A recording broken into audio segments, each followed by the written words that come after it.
Okay, the opening lead has been made, the dummy has been faced by your partner, and it's time for you to start playing the hand, hopefully after you've made a plan.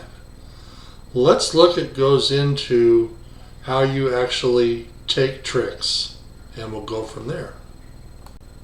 High cards like aces and kings and queens take tricks, especially if you have them in combination, like ace, king, queen, and a suit. You could lay them all down in order and you've got 3 tricks. But it's generally not a good idea as declarer, and often as defender, to take your honor cards right away. You might have some other work to do first before you just start laying down all your aces. It's common to watch beginners. It's kind of like if you're watching 5-year-olds play soccer and they all just swarm around the ball, and you look and even the goalie is around the ball. It's just silly, but it's funny.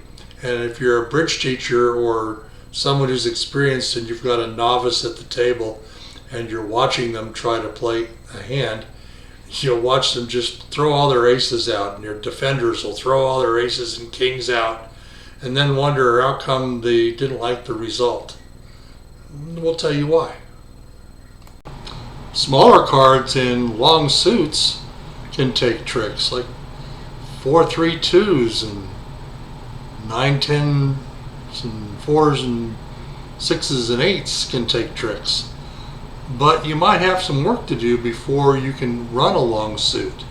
You might have to lose 1 or 2 tricks in that suit to set up all the rest of them.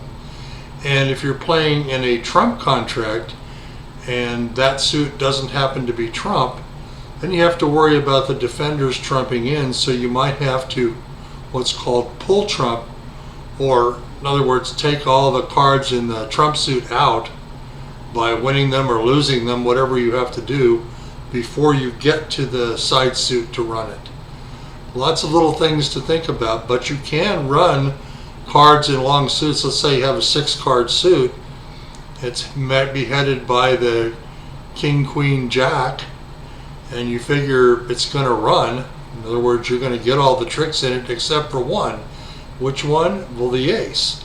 So why not play your king and then your queen and then your jack and try to get the defender to have to play the ace, or maybe they'll play it early by mistake, and then you can have that suit set up to run.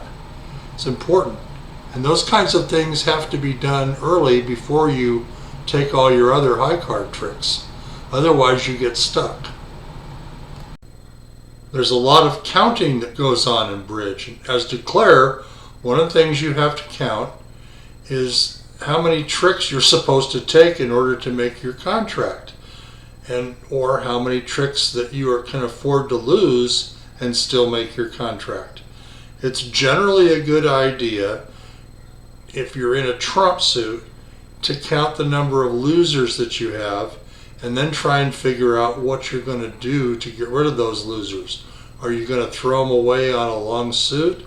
Are you going to rough them in the dummy? What are you going to do? I just want to let you know that that book is Introduction to Declarer's Play by Eddie Kantar, and in a moment you'll see its companion, Introduction to Defender's Play. These are very basic declarer play and defense books that should be in every beginning bridge player's library. Don't read anything else about declarer play and defense until you've read those.